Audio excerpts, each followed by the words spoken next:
After coming home from a week-long honeymoon, we heard strange noises coming from inside the house. We were worried that it might be a burglar. Do you hear that? Someone might be in the house. Should we call the police? My husband, unfazed, said, "It's fine," and walked inside.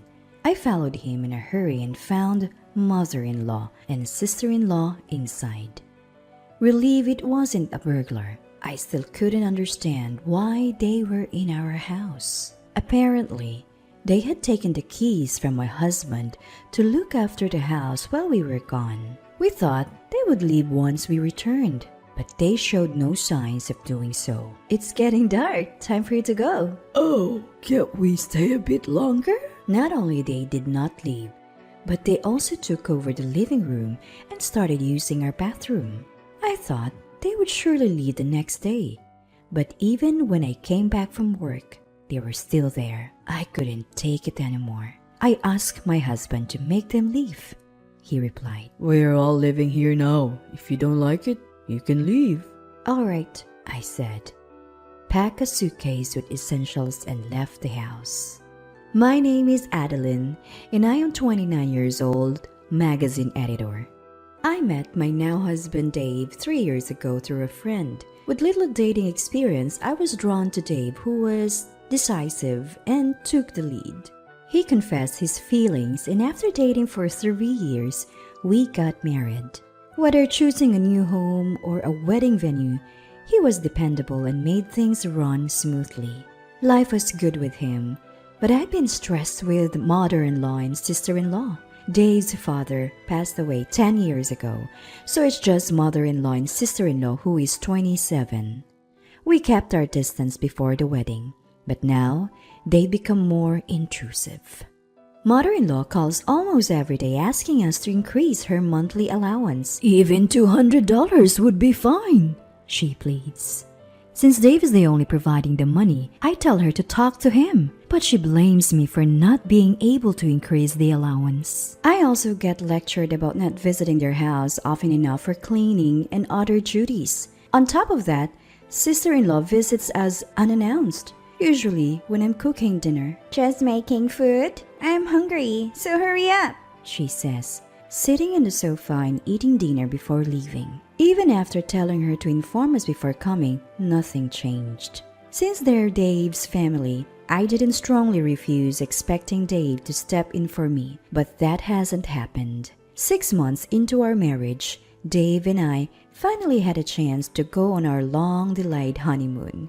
Our destination was Europe, where we unwound and enjoyed ourselves to the fullest, free from our usual stress. When we got home after a week of bliss, we heard noises inside the house. I felt a pang of fear, thinking a burglar might have broken in while we were away. "Do you hear that too? There might be someone inside. Should we call the cops?" Dave, unfazed, replied, "We're fine," and walked into the house. I hurried in after him and found my mother-in-law and sister-in-law inside. Relieved that it wasn't a burglar, I was still puzzled about why they were there. "Oh, you're back." "Welcome home. Where are my souvenirs? Did you get the bracelet I asked for?" "There's no way we bought that. It's too expensive." As I stood there, stunned, the three of them continued their animated conversation. Why are you guys here?" "You're annoyed we're here, aren't you? Houses are vulnerable when empty. We stayed to protect your home. You should be thankful." Apparently, mother-in-law and sister-in-law had gotten the keys from Dave to house sit while we were away. I whispered to Dave, "You should have consulted me first." He responded, "They offered to watch the place last minute. I didn't have time to consult you." I decided to let it go, figuring their presence had at least deterred burglars. But when I looked around, every room was a mess. Sister-in-law's clothes filled our closet. Items were strewn all over the living room floor. The living room was littered not only on the table, but also on the floor with all kinds of things, including clothes, bags, remote controls, and comic books. It was exhausting to think about clearing up, especially after traveling, but that wasn't even the main issue.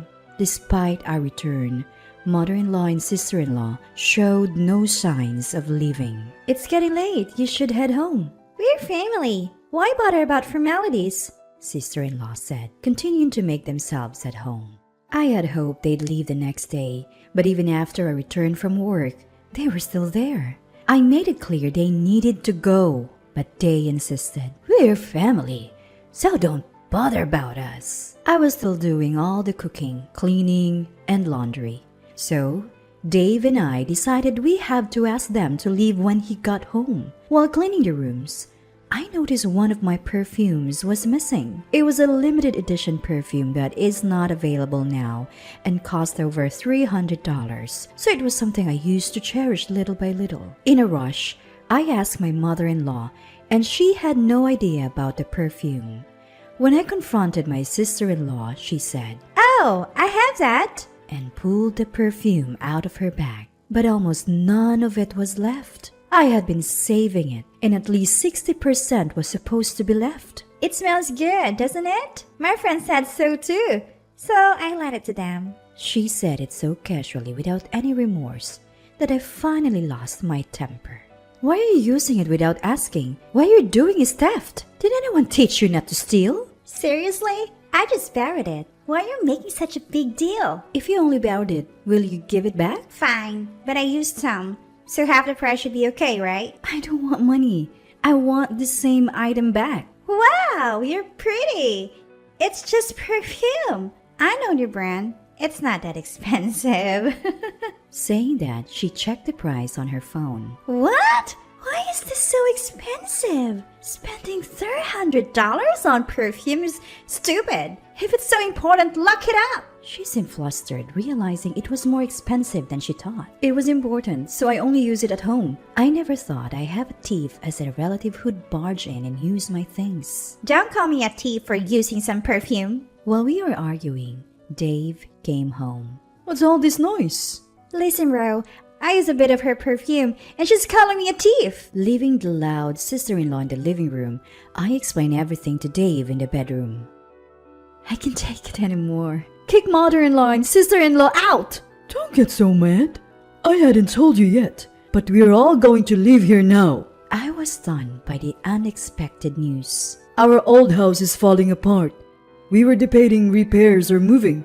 Living here saves money, and we have room. Why didn't you consult me? Don't I contribute to the mortgage? Mom already started selling the old house. We're all living here. If you don't like it, leave. I felt my affection for Dave cooling at his unilateral decision.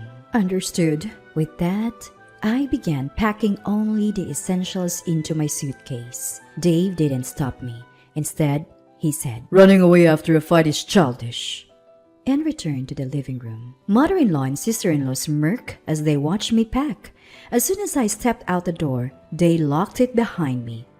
I had no intention of ever going back to that house, so I felt nothing about leaving. I stayed at a hotel and contacted my boss, so I often consult with, to take a few days off. During that break, I found a new place to live and informed my parents that I had moved out because my mother-in-law and sister-in-law had moved in, and Dave told me to leave. I also told my worried parents that I planned to divorce Dave. The only message I received from Dave during this time was an email saying, You can come back if you repent. They both said they'd forgive you. When I told Dave over the phone that I wanted a divorce, he first responded, You're divorcing me over this? Can't you just put up with it a little longer?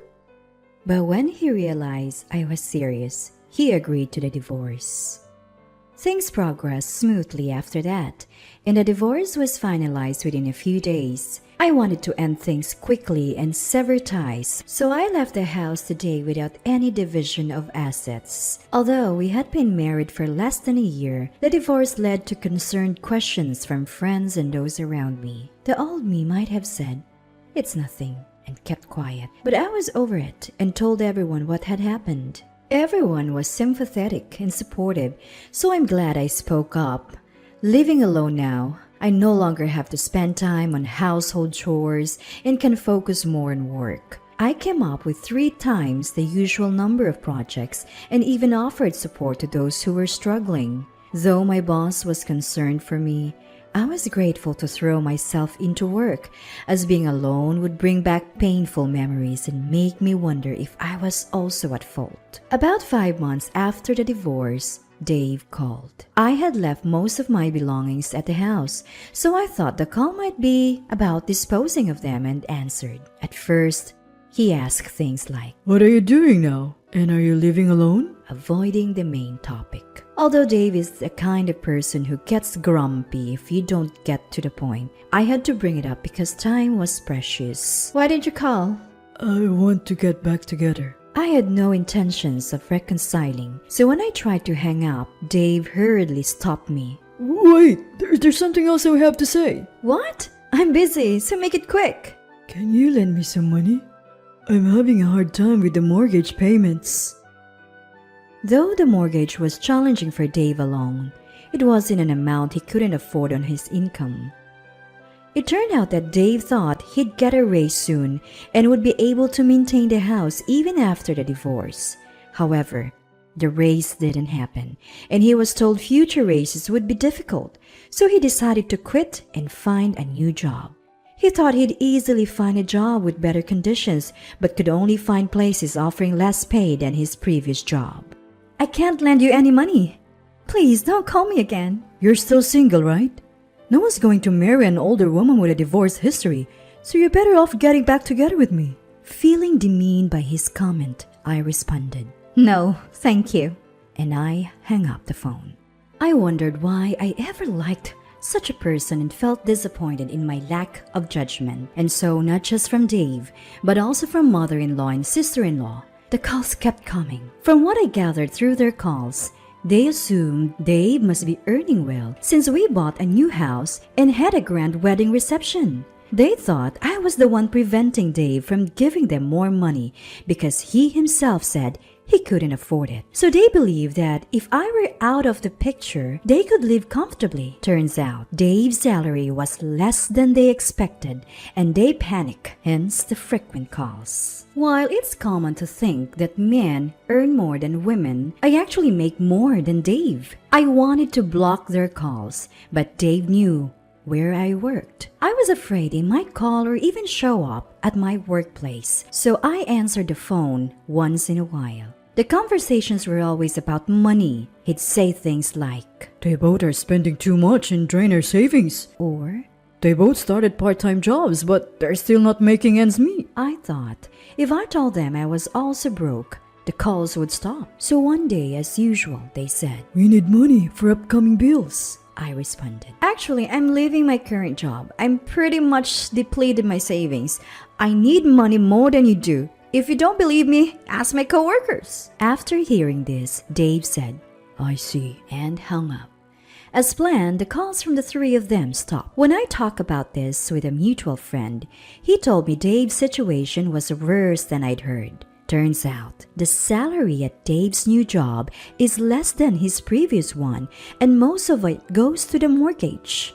Not just that, sister-in-law had an affair with her manager and was fired when the manager's wife found out. At first, sister-in-law claimed she didn't know he was married, but it turned out she knew his wife was pregnant. The manager and his wife are divorcing, and it's now public knowledge that sister-in-law caused it. She hasn't found a new job and has lost friends. Dave is paying off loans and barely making ends meet. Mother-in-law keeps complaining that their friends have grandchildren, while her children are single and broke, leading to daily arguments. Our friend said, Dave thinks he's unattractive since the divorce, but he looks so run down and older than his age. There's no way he's getting any attention. Because I share the reasons for our divorce, this friend is the only person still speaking to Dave. He tells me everything because he has no one else to talk to. This is the friend who introduced me to Dave.